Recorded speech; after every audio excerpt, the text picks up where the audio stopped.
नाजरीन, MYK news TV के साथ में हूँ आपकी होस्ट इकरा आबिद। प्रोग्राम उल्टा सीधा में आपको खुशामदीद कहते हैं। नाजरीन, पिछले कुछ दिनों से हमारे मुल्क में एक कैफियत चल रही थी। 3 लड़कियां कराची से गायब थी, जिनके बारे में ये कहा गया था कि वो अगवा हो गई हैं। 2 के बारे में पता चल गया है, एक तो लाहौर में मौजूद हैं और एक डेरा गाजी खान के एक गाँव ज़िला तौंसा शरीफ में मौजूद थी।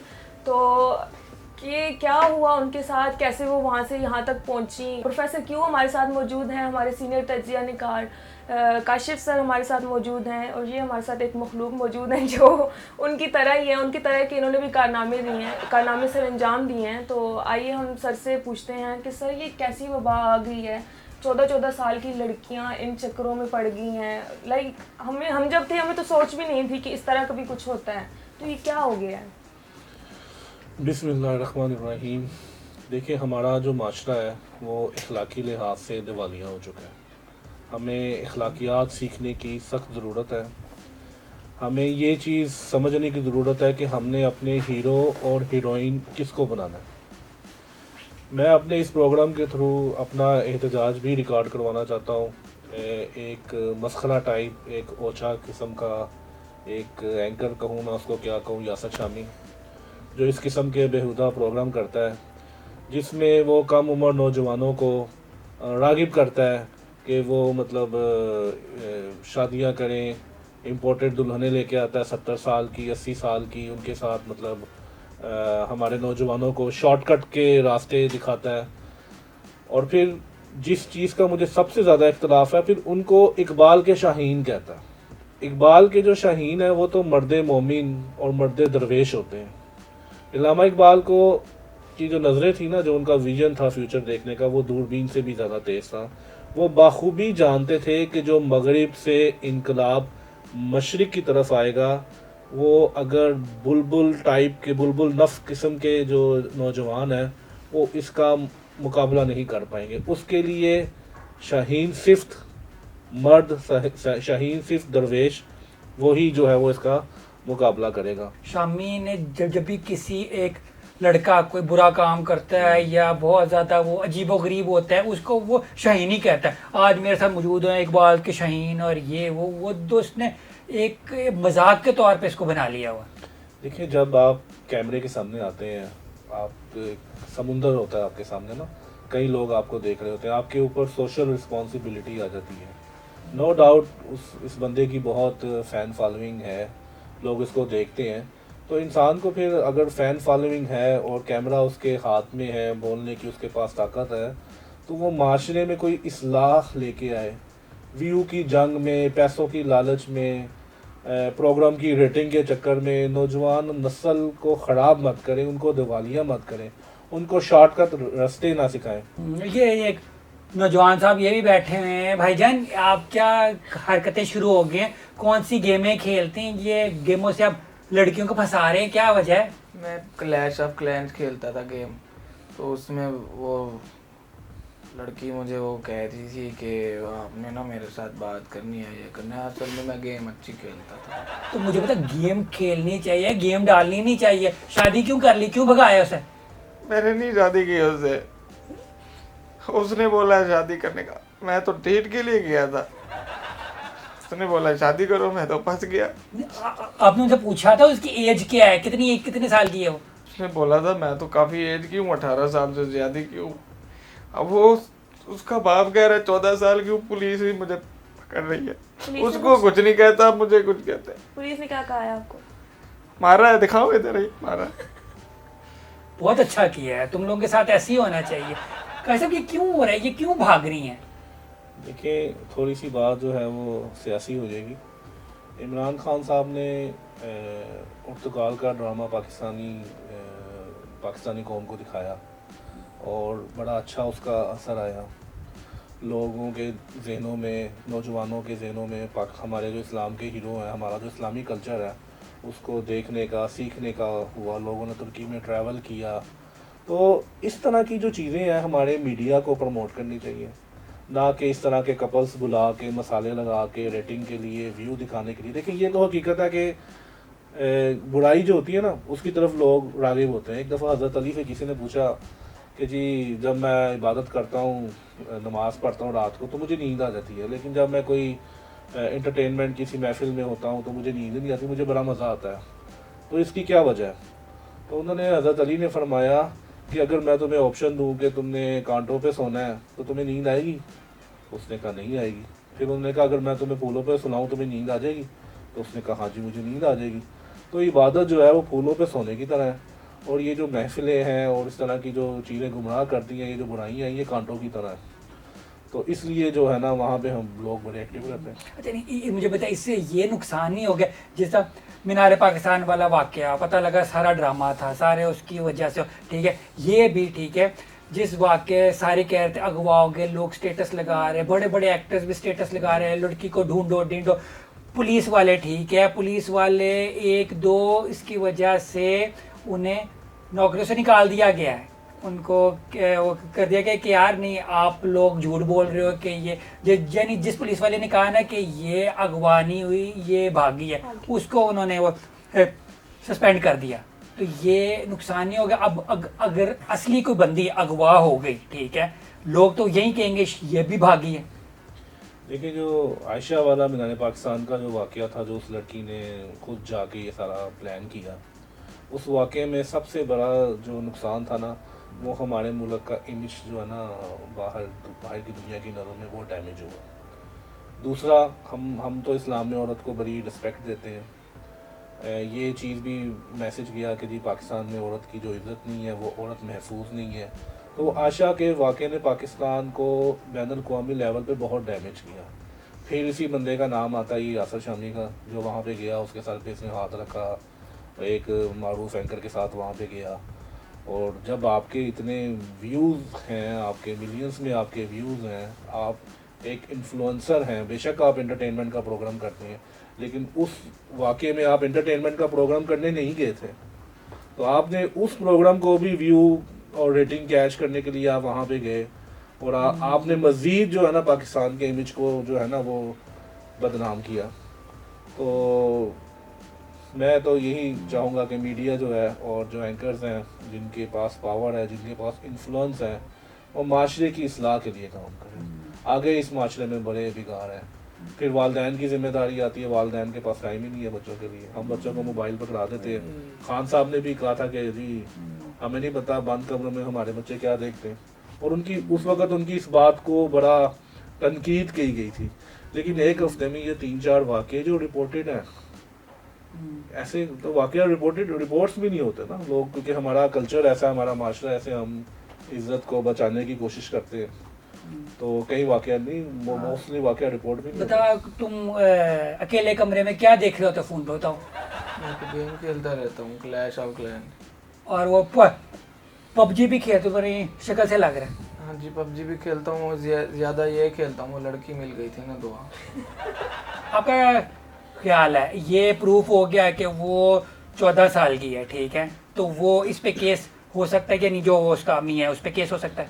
सज़ा मिलनी चाहिए, एग्जाम्पल बनाना चाहिए इनकी मतलब सज़ा ऐसी मिलनी चाहिए कि इनको किसी रिहेबिलिटेशन सेंटर, मेरा नहीं ख्याल कि मौजूद है, कोई ऐसा रिहेबिलिटेशन सेंटर बनाना चाहिए जहाँ पे बच्चों को अखलाकियात सिखाई जाए, इनसे मोबाइल छीन लिए जाए, इनको रूहानियत की तालीम दी जाए, इनको कुरान सिखाया जाए, इनको हदीस सिखाई जाए, इनको आदाब सिखाए जाए। तो और फिर ये कि 2-3 साल इनको रखें वहाँ पे, ये पबजी और क्लैश ऑफ इन चीज़ों से ये बाहर निकलें।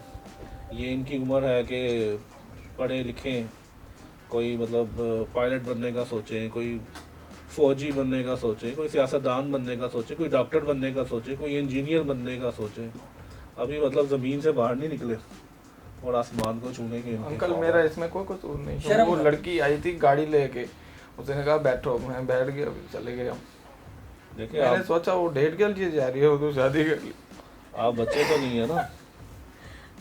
नहीं बच्चे ही ज़हनी तौर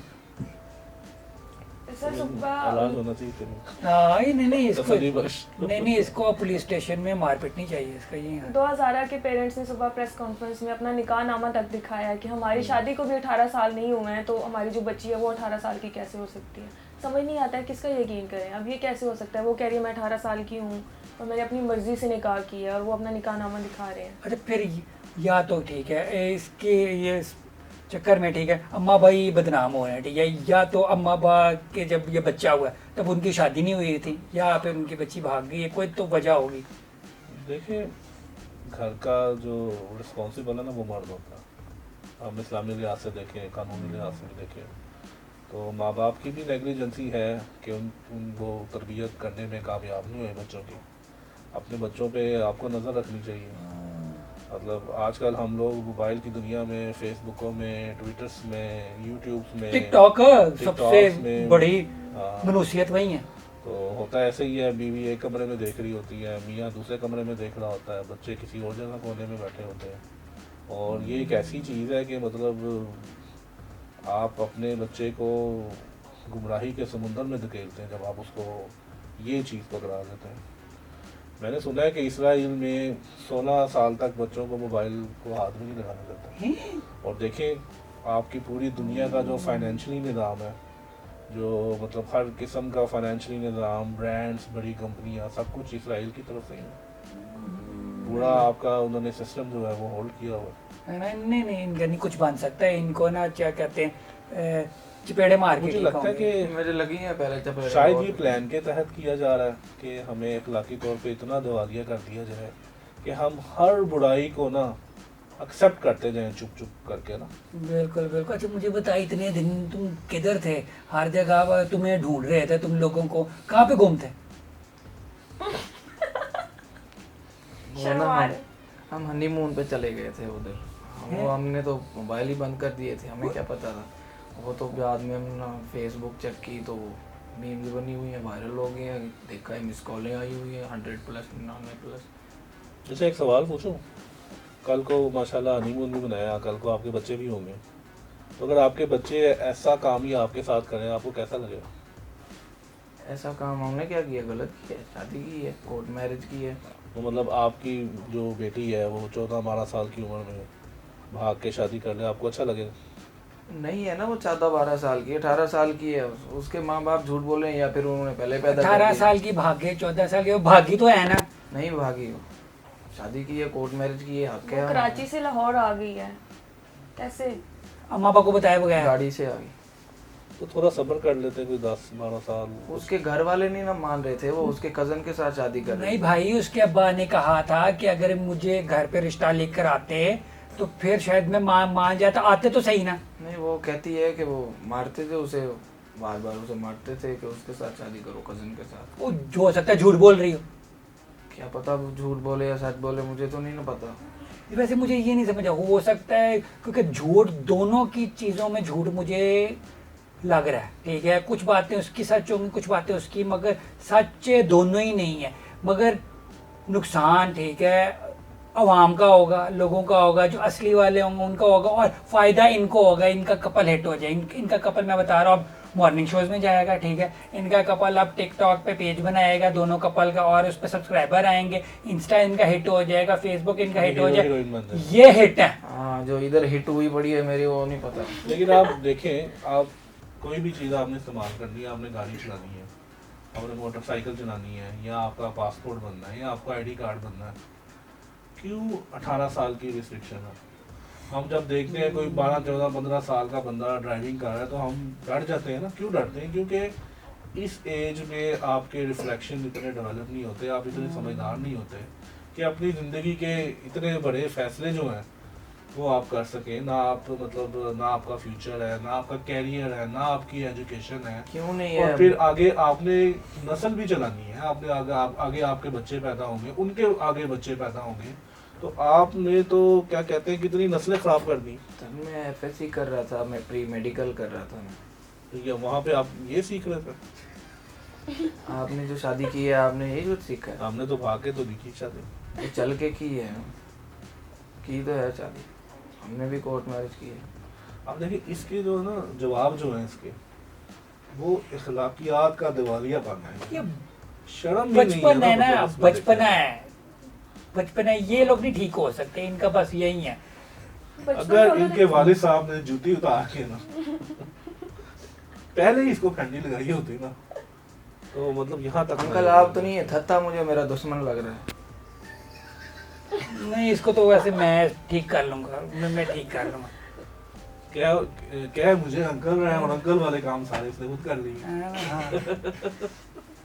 प्रोफेसर क्यों सब आपसे मतलब ये लास्ट में मैं सवाल करूंगा कि माशाल्लाह आप प्रोफेसर हैं और आपके इतने स्टूडेंट्स हैं, आपके इतने फ़ैन हैं, तो आप अपने जो नौजवान आपके फ़ैन हैं या जो कम उम्र नौजवान हैं, टीनेजर्स हैं, उनको आप क्या पैगाम देना चाहेंगे? उनको यही पैगाम देना चाहेंगे कि यार कि ना भाईजान, पेरेंट्स के बगैर कुछ नहीं होता, ठीक है। पेरेंट्स की मर्ज़ी के बगैर कुछ नहीं करना चाहिए। वो आपके लिए ठीक सोचते हैं और वही हैं जो दुनिया में आपसे प्यार करते हैं, और कोई नहीं प्यार करता। ये जो आप कहते हैं यार ये बंदी मुझसे प्यार करती है, ये बंदा मुझसे प्यार करता है, वो सारा झूठ है, ड्रामा है। सिर्फ पेरेंट्स और अपने घर वाले आपसे प्यार करते हैं, बाकी ये सारी फिल्मी बातें हैं, ये सब कुछ ड्रामा है। तो आपसे भी मैं लास्ट में यही सवाल करना चाहूँगा कि आपसे मैं इसलिए भी सवाल कर रहा हूँ कि आप घर से बाहर निकल के मतलब आप एक एंकर भी हैं, आप रोड शो भी करती हैं, आप स्टूडियो में भी शो करती हैं, आप इंटरव्यूज़ भी करती हैं, तो मेरे ख्याल से आप एक रोल मॉडल हैं, एक मतलब मिसाल है हमारी नौजवान लड़कियों के लिए। तो आप अपने नौजवान लड़कियों को और कम उम्र जो लड़की हैं उनको क्या पैगाम देना चाहेंगे? ज़रूर सर, मैं यही कहूँगी कि सबसे पहले मेरा दुआ मिर्ज़ा से ये सवाल है कि तुमने सोच भी कैसे लिया कि अपने पेरेंट्स को छोड़ के तुम एक और शहर से दूसरे शहर में आ रही हो। इतना बड़ा फ़ैसला तुमने 14 साल की उम्र में कैसे कर लिया। मैं अभी स्टूडियो में आई हूँ तो मैंने अपने बाबा को वॉइस नोट सेंड किया कि बाबा मैं जा रही हूँ, मेरी रिकॉर्डिंग है। एक वो चीज़ कर रहे होते हैं ना, तो हम बता रहे होते हैं कि बाबा ये करें, ये करें, ये करें। तो तुमने इतना बड़ा फ़ैसला कैसे कर लिया। मुझे ये सीरियसली मुझे ये कहा जाता है कि आपकी उम्र हो गई है शादी की, बट मैं खुद मेरे बाबा पूछ रहे हैं कि शादी कर लो, बट मैं नहीं फ़ैसला कर पा रही, अपने घर वालों की मर्ज़ी से नहीं कर पा रही हूँ कि मुझे शादी करनी है। तो तुमने इतना बड़ा फ़ैसला कैसे कर लिया? क्या तुम्हारे एक मिनट के लिए वो नहीं सोचा कि जो 14 साल उन्होंने तुम्हें पाला, प्यार दिया, कहाँ गया उनका प्यार?